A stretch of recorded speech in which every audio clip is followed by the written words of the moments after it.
We can check for interaction visually by looking at pivot charts, just like we did before. To start, let's create the pivot chart. We start by highlighting the data, going to Insert and Pivot Chart. Click OK. Let's zoom in a little. Exterior and interior are our axes, and count our value to be displayed.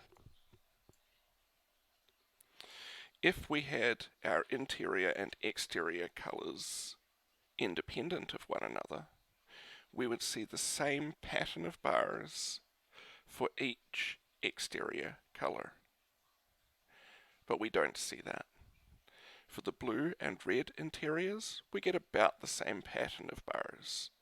Cream, black and grey are about equally likely to be chosen for blue interiors and for red interiors.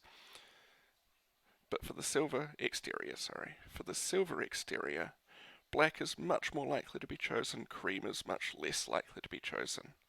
And for the white exterior, black is again much more likely to be chosen, quite dissimilar to the pattern that we saw for the blue and red exteriors. This suggests to us that the exterior and interior colours are not independent, but instead that they interact.